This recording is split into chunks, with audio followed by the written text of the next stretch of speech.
শুক্রবার দিন আসর থেকে মাগরিব পর্যন্ত সময়ের মধ্যে বেশি বেশি করে দুরূদ শরীফ পড়বা। কি পড়বা? সাল্লাল্লাহু আলাইহি ওয়াসাল্লাম, সাল্লাল্লাহু আলাইহি ওয়াসাল্লাম। এই দুরূদটা পারেন না? কতক্ষণ লাগবে? বসে আছেন, আসর নামাজ পড়ে মসজিদের বারান্দায় বসে আছেন, বসে বসে বা হাঁটতেছেন, তসবিহটা হাতে নিয়ে পড়েন সাল্লাল্লাহু আলাইহি ওয়াসাল্লাম, সাল্লাল্লাহু আলাইহি ওয়াসাল্লাম, সাল্লাল্লাহু আলাইহি ওয়াসাল্লাম। অল্প সময় দেখবেন যে 1000 বার পড়ে ফেলবেন।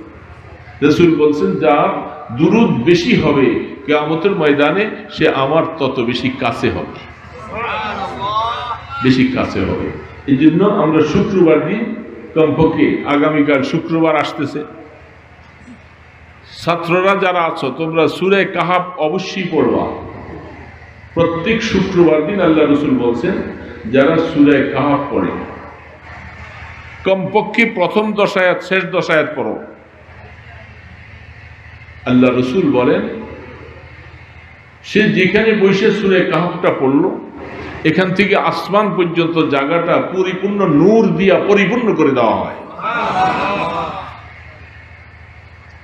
দাজ্জালের সমস্যা থেকে তাকে আল্লাহ হেফাজত করবেন। এই জন্য সূরা কাহাফ যারা কোরআন শরীফ ভালো পড়তে পারি, চালু ছেলেরা যারা আছে এরা পড়লে 6 থেকে 7 মিনিট লাগে, নতুবা 10 মিনিট লাগবে। এই সূরা কাহাফটা পড়ার অভ্যাস করবে। সূরা ইয়াসিন কি বাবা আমরা প্রত্যেকদিন পড়ি? যারা যারা তেলাওয়াত জানি প্রত্যেকদিন সূরা ইয়াসিন পড়েন।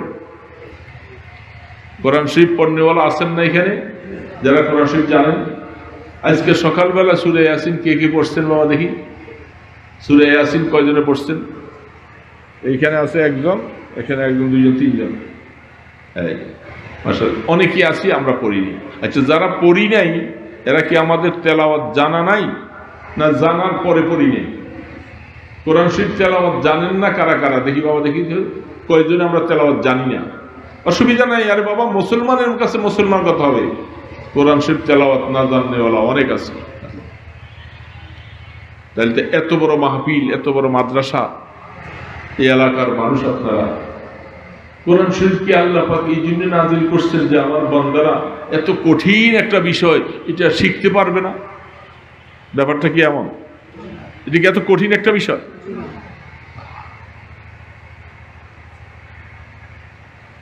এমন কোন কঠিন ব্যাপার নেই। আল্লাহ কোরআন মারবার বলছে, আমি কোরআনকে সহজ ভাষা দিয়ে নাজিল করছি, কোরআনকে সহজ ভাষা দিয়ে নাজিল করছি। কিন্তু আফসোস হলো, আপনি আই পড়লেন, বিএ পড়লেন, এসএসসি পড়লেন, ডিগ্রি পড়লেন, কত কিছু পড়লেন, এত কঠিন কঠিন, কিন্তু আল্লাহর কোরআনটা এত সহজ, আপনি একটু কোরআন শিখলেন না। আহা বাবা, আফসোস, একটু কোরআন শিখলেন না, এটা আফসোসের বিষয় না? আল্লাহ পাক তো বলছেন যে আমি দুনিয়াতে তোকে পাঠাইবার আগে আল্লাহ পাক বলতেছেন, আর রহমান আল্লামাল কোরআন খালাকাল ইনসান। কি বলবো, কথা তো অনেক, কথা বলার সময় নেই, বলতেছি না। আল্লাহ পাক সূরা আর রহমানের মধ্যে বলছেন, রহমানের পরিচয়। রহমান কে? কাফেররা জিজ্ঞাসা করছিল, মানির রহমান, রহমান কে? আমরা তো রহমান চিনি না। আল্লাহ পাক সূরা আর রহমান নাযিল করছে, আছে না নাই কোরআন শরীফে? আর রহমান বলে, হে রাসূল আমার বন্ধু, ওদেরকে জানান, রহমান চিনে না তারা? রহমান ওই সত্তা, ওই জাতকে বলা হয় যিনি আল্লামাল কোরআন খালাকাল ইনসান। উনি মানুষকে কোরআন শিখায়, তারপরে বলছে যিনি মানুষ বানায়। দেখেন সিস্টেমটা উল্টা, বানানো আগে, শিখানো পরে। আমার আল্লাহ কোরআনের মধ্যে বলছেন, আগে বলছেন আমি কোরআন শিখাই, তারপরে বলছেন মানুষ বানাই। তাফসীরের মধ্যে লিখেছেন তার ব্যাখ্যা, কেন আল্লাহ পাক সিরিয়ালটা ভঙ্গ করে বলছেন এই জন্য যে মানুষ হিসাবে পৃথিবীতে আসার পরে তোমার কাজই হবে, প্রথম কাজই হবে এই বাচ্চাকে তুমি কোরআন পড়াইবা। মুসলমান হিসাবে তোমার প্রথম দায়িত্ব এই সন্তানের উপরে। কথায় কথা চলে আসে, সন্তান পৃথিবীতে আসার পরে সন্তান বাবার কাছে 3-4টা হক দাবি রাখে, তারপরে সন্তান বড় হলে বাবা তার কাছে হক দাবি রাখে। এই সন্তানরা সে দাবি রাখে তার বাবা উপস্থিত সুন্দরভাবে সাক্ষীর মোকাবেলায় বাবা বিবাহ শাদী করবে, কোর্ট ম্যারেজ করবে না, ওই জঙ্গলে গিয়ে বিবাহ শাদী করবে না। এরকম বিবাহ শাদী করলে ছেলেটা বড় হলে নানার বংশ পরিচয় দিতে তার কাছে শরম লাগবে। কি লাগবে কি লাগবে না বলেন? মানুষ তাকে বলবে, আরে তুই তো অমুকের ঘরে হয়েছে, তোর মার বিবাহিত এইভাবে হয়েছে। ছেলেটা লজ্জা পাবে। এই জন্য ছেলেটাকে লজ্জা দিতে যেন না হয়, আল্লাহ পাক সেই বিধান দিয়েছে, মসজিদে হোক সাক্ষীর মোকাবেলায় বিবাহ শাদী হবে, খুতবা হবে, বিবাহ শাদী। এটা প্রথম হোক। 2 নম্বর, এই সন্তান মায়ের গর্ভের থেকে ভূমিষ্ঠ হওয়ার পরে এই সন্তানটার ডান কানে আজান, বাম কানে একামত। আছে নাকি? আছে, উঠে গেছে না এখন? ওই সিজারে হয়, সেখানে কে আজান দেয় আর কে একামত দেয়? ঠিক না ব্যাঠিক বলেন? সিজারের মধ্যে না আজান দিব কে একামত দিব কে, হালাত ভালো না।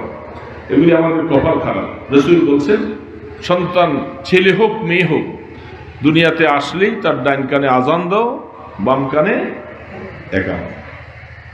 তাকে শুনিয়ে দাও ইসলামের কথা, আল্লাহ পাকের কথা, নবীজির রিসালাতের কথা তার কানে শুনিয়ে দাও।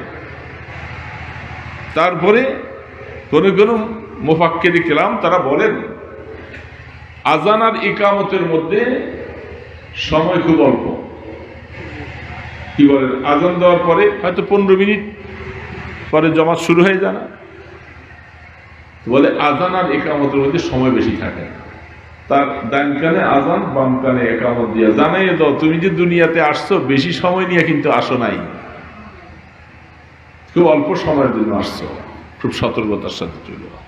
তারপরে সে সন্তান বাবার কাছে একটা ভালো নামের দাবি রাখে, সেটা সুন্দর ইসলামী নাম। কয়টা হলো? একটা হলো বাবা হালাল সুরতে সুন্দরভাবে বিবাহ শাদী করবে। 2 নম্বরে সন্তান যখন মায়ের গর্ভে ভূমিষ্ঠ হয় তখন তার আজান দিবে, একামত দিবে। 3 নম্বরে সে যখন তার ভালো একটা নাম রাখবে। 4 নম্বর, যখন সে একটু একটু করে কথা বলতে শিখে, তার জন্য যখন ভূমিষ্ঠ হয় 7 দিনের দিন তার নামে সমর্থ থাকলে, ছেলে হলে 2টা খাসি, মেয়ে হলে 1টা খাসি তার করে তার নামে আকিকা করবে। 5 নম্বর হলো সে যখন কথা বলতে শিখে তাকে আল্লাহ পাকের নাম শিখাও।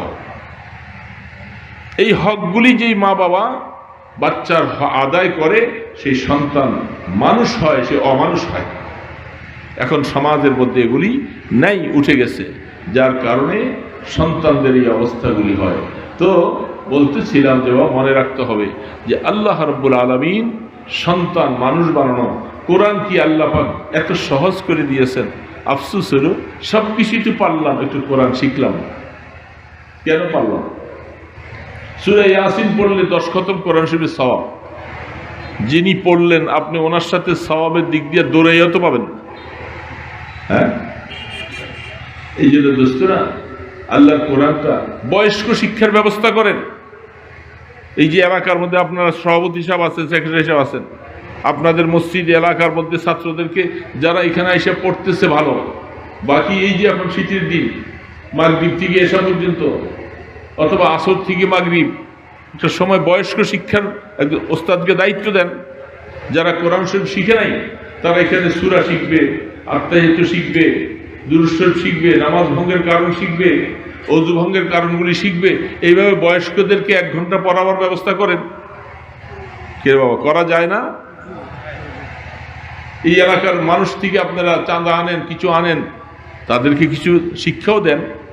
ছোট বাচ্চারা যারা আসলো এদেরকে তো শিখাইলেন, কিন্তু যারা বয়স্ক, যারা ছোটবেলায় পড়তে পারেনি, এখন আর দুনিয়ার থেকে চলে যাবে, এদের সূরা ফাতিহাটা শুদ্ধ হয় না, হ্যাঁ, নামাজ ভঙ্গের কারণগুলি জানে না, অজু ভঙ্গের কারণ জানে না, এদেরকে আপনারা একটু এগুলি আইনা মসজিদের মধ্যে 1/2 ঘন্টা আল্লাহর রাস্তায় পড়াইলে এদের শিখতে পারবে না? কিংবা পারবে না রে? এইভাবে আপনি একটু শিখান। এটা উম্মতের জন্য মায়া। আমরা একদিন আইসে একটু ওয়াজ করে চলে গেলাম, এইভাবে তো আপনি এদেরকে ঠিক করতে পারবেন না। এদেরকে যারা যারা স্বেচ্ছায় আসে, অনেক বুড়া বুড়া বাবাজিরা আছে, অবসর বিকালবেলা কোনো কাজ নাই, মসজিদের বারান্দায় বসা, মাদ্রাসার ভিতরে নিয়ে বসাইয়া তাদের জন্য একটু ব্যবস্থা করেন, এদেরকে একটু সূরা মস্ক করা, কতগুলি সূরা শিখিয়ে দেন। এইভাবে করতে পারলে বাবা এটা হলো মুসলমান হিসাবে আমাদের দায়িত্ব, আমাদের মুসলমান ভাইদেরকে নার্সিং করা, তাদেরকে ভালো করা। অন্যান্য ধর্মের মধ্যে দেখেন তারা কত টাকা পয়সা ব্যয় করে তারা মানুষকে ইহুদি বানায়, খ্রিস্টান বানায়, বৌদ্ধ বানায়, আর আমরা যদি বেখবর হইয়া থাকি ঠিক হবে না এটা। এই জন্য মাদ্রাসা ওস্তাদ যারা আছেন, কমিটির যারা আছেন, আপনারা এটার ব্যবস্থাটাও করেন, আমাদের মুসলমান ভাইদেরকে কোরআন শিখান। আপনাদের এদিকে মহিলা মাদ্রাসা আছে, পাশাপাশি মহিলারাও আছে মনে হয়, প্যান্ডেলে আছে না? মহিলা মাদ্রাসার মধ্যে 15 দিনে অথবা সপ্তাহে একদিন সেখানে মা বোনদেরকেও শিখাইবার মতো, তালিম দেওয়ার মতো একটা নির্দিষ্ট ডেট তৈরি করে, যে মাদ্রাসায় যেহেতু এরা ছাত্রী পড়ায়, বুড়া বুড়া অনেক মহিলা আছে, শর্মে বাড়ির মধ্যে বলেও না কারো কাছে, আর শর্মে কেউ জিজ্ঞাসা করে না, বুড়া হয়ে গেছে কবরে চলে দেব, আত্মাহিয়াতুটা পারে না, কি কারণে অজু ভাঙ্গিয়া যায় পারে না, নামাজ কিভাবে পড়তে হয় ভালো করে জানে না। আপনারা এই মহিলা মাদ্রাসার মধ্যে সপ্তাহে একটা দিন কমপক্ষে 3টার থেকে নিয়ে তাদেরকে আসর পর্যন্ত এইভাবে সময়টা দিয়া এগুলো একটু তাদেরকে তালিম দেন, শিখান। আরে বাবা এইটাই তো হলো কাজ, এগুলি হলো মায়া করে করে তাদেরকে শিখানো। এটা চেষ্টা করলে পারি না, যারা মহিলা মাদ্রাসার এখানে কর্তৃত্ব আছেন, দায়িত্বে আছেন, ওনারা চেষ্টা করলে এইভাবে কাজ করলে মহিলাগুলি শিখতে পারবে, তারা দুনিয়ার থেকে যাওয়ার সময় কিছু আমল নিয়ে যাইতে পারবে। বাবা কিছু আমল নিয়ে যাইতে পারবে, এই জন্য চেষ্টা করবো। যেমন দেখেন হাদিসের মধ্যে আসছেন, প্রত্যেক ফরজ নামাজের পরে, কথা শেষ, এখনই দোয়া হবে, প্রত্যেক ফরজ নামাজের পরে যারা আয়াতুল কুরসি একবার পড়ে, কি আয়াতুল কুরসি মুখস্থ আছে না অনেকের? আল্লাহু লা ইলাহা ইল্লা হুয়াল হাইয়ুল কাইয়্যুম লা তাখুযুহু সিনাতুন ওয়ালা নাওম, আছে না নাই? মান যাল্লাযী ইয়াশফাউ ইনদাহু ইল্লা বিইজনিহি ইয়ালামু মা বাইনা আইদিহিম ওয়া মা খালফাহুম ওয়া লা ইউহীতুনা বিশাইইন মিন ইলমিহি ইল্লা বিমা শাআ ওয়াসি'a কুরসিয়্যুহুস সামাওয়াতি ওয়াল আরদ ওয়া লা ইয়াউদুহু হিফযুহুমা ওয়া হুয়াল আলিয়্যুল আযীম। আল্লাহ রাসূল বলেন, ফরজ নামাজের সালাম ফিরাইবা 3 বার পড়বা আস্তাগফিরুল্লাহ আস্তাগফিরুল্লাহ আস্তাগফিরুল্লাহ, 3 বার পড়ার পরে আয়াতুল কুরসি একবার পড়ো। আল্লাহ রাসূল বলেন এই লোকটা জান্নাতে যাওয়ার জন্য কোনো বাধা নাই, সে শুধু মরতে দেরি, জান্নাতে যাইতে দেরি নেই। কি আমল, কি রাসূল বলে গেছেন। যেন বাবা এগুলি শিখান, মানুষকে কাজে লাগবে, মা বোনদেরকে শিখান। মহিলা মাদ্রাসায় সপ্তাহে বৃহস্পতিবার দিন 3টার থেকে নিয়ে তাদের বিকাল পর্যন্ত ওইভাবে একটা তালিমের ব্যবস্থা রাখেন, শিখান চেষ্টা করে করে। আয়াতুল কুরসি লিখা লিখে পকেটে রাখেন, রাইখা 1 শব্দ 2 শব্দ করে করে শিখেন। আল্লাহু লা ইলাহা ইল্লা হুয়াল হাইয়ুল কাইয়্যুম, আল্লাহু লা ইলাহা ইল্লা হুয়াল হাইয়ুল কাইয়্যুম, এটারে 100 বার পড়েন। মসজিদে ইমাম সাহেব ইচ্ছা করলে ফজরের পরে এইভাবে করে মুখস্থ করাইতে পারে, পারে না? একটা শব্দের ছোট বাচ্চাদের মতো 2 বার 5 বার 10 বার 20 বার পড়াইতে থাকেন, দেখবেন 1 আয়াত মুখস্থ হয়ে গেছে আজকে, আবার আগামীকাল আরেক আয়াত হয়ে যাবে। এইভাবে চেষ্টা করলে আয়াতুল কুরসিটাও মুখস্থ করতে পারি কি পারি না বাবা? আল্লাহ পাক এই সামান্য কিছু কথা আলোচনা করেছি, আপনারা ধৈর্য ধরে বসে আছেন কষ্ট করে। আল্লাহ যেন আমাদেরকে এই কথাগুলি আমল করার তৌফিক দান করে। আস্তাগফিরুল্লাহাল্লাযী লা ইলাহা ইল্লা হুয়াল হাইয়ুল কাইয়্যুম ওয়া আতুবু ইলাইহি। আস্তাগফিরুল্লাহাল্লাযী লা ইলাহা ইল্লা হুয়াল হাইয়ুল কাইয়্যুম ওয়া আতুবু ইলাইহি। আস্তাগফিরুল্লাহাল্লাযী লা ইলাহা ইল্লা হুয়াল হাইয়ুল কাইয়্যুম ওয়া আতুবু ইলাইহি। লা হাওলা ওয়ালা কুওয়াতা ইল্লা বিল্লাহিল আলিয়্যিল আযীম। আল্লাহুম্মা সাল্লি আলা মুহাম্মাদ ওয়া আলা আলিহি ওয়া আসহাবিহি ওয়া বারিক ওয়া সাল্লিম। اللهم صل على محمد وعلى آله وأصحابه وبارك وسلم. الحمد لله رب العالمين، والصلاة والسلام على أشرف الأنبياء والمرسلين. ربنا ظلمنا أنفسنا وإن لم تغفر لنا وترحمنا لنكونن من الخاسرين. ربنا فاغفر لنا ذنوبنا وكفر عنا سيئاتنا وتوفنا مع الأبرار. ربنا لا تزغ قلوبنا بعد إذ هديتنا وهب لنا من لدنك رحمة إنك أنت الوهاب. الله রাত্র গভীর হয়ে গেছে মাওলা, জুমার রাত্র। আল্লাহ তাকাইয়া দেখো আমরা কতগুলি গুনাহগার বান্দা প্যান্ডেলের নিচে বসে তোমার কাছে হাত তুলেছি গো আল্লাহ, আমাদের জীবনের গুনাহগুলি মাফ করে দাও। আমরা তওবা করেছি, গুনাহগুলি সব মাফ করে দাও আল্লাহ। আল্লাহ গুনাহ নিয়ে আমাদেরকে কবরের ডাক দিও না গো আল্লাহ, অন্ধকার কবরে কেমনে থাকবো মাওলা, কবরের বন্ধু কে হবে আল্লাহ। কবরে নিয়ে মুনকার নাকিরের সওয়ালের জবাব দেওয়া আসান করে দিও আল্লাহ। আল্লাহ কবরকে জাহান্নামের গর্ত বানাইও না আল্লাহ, কবরকে রহমতের কবর বানাইয়া দিও। কিয়ামতের ময়দানে আমলনামা ডান হাতে দিও আল্লাহ, হিসাবের কড়াকড়ি করো না আল্লাহ। আমাদেরকে সহজভাবে তুমি জান্নাতের মালিক বানাই দিও আল্লাহ। আমাদের মা বাবাকে মাফ করে দাও আল্লাহ। পাশেই কবরস্থান কত মুর্দার শুয়ে আছে আল্লাহ। এই মাওলা এরাও তো আমাদের মতো এই জমিনে হাঁটছে আর চলছে গো আল্লাহ, আর আল্লাহ তারা কবরবাসী হয়ে গেছে গো আল্লাহ। আমরা না জানি কবে যেন ডাক চলে আসে, কবরের বাসিন্দা হয়ে যায় আল্লাহ। দয়া করে এই কবরবাসী সবাইকে মাফ করে দাও, আমাদের মা বাবাকে মাফ করে দাও, দাদা দাদি নানা নানি শ্বশুর শাশুড়ি সবাইকে তুমি মাফ করে দাও আল্লাহ। আমাদের ছেলে মেয়ে সবাইকে মাফ করে দাও, সবাইকে হেদায়েত দিয়ে দাও। বেনামাজি সন্তান যারা সবাইকে নামাজি বানাইয়া দিও আল্লাহ। এ মাওলা যুবকদেরকে রহমতের হাতে ধরে লাগো আল্লাহ। এই যুবকরা তারা যেন তোমার কোরআন শিখতে পারে তৌফিক দিয়া দাও। বুড়া বাবাজিদেরকে কোরআন শিখার মতো তৌফিক দাও আল্লাহ। মাদ্রাসা কবুল করে লাও, ছাত্র উস্তাদ সবাইকে কবুল করো। যারা মাদ্রাসা মহব্বত করে পরিচালনা করে সবাইকে কবুল করে লাও আল্লাহ। রাস্তায় ঘাটে মওত দিও না আল্লাহ, সিগাল কুকুরের মতো মওত দিও না, জানাজা হারা করে মওত দিও না।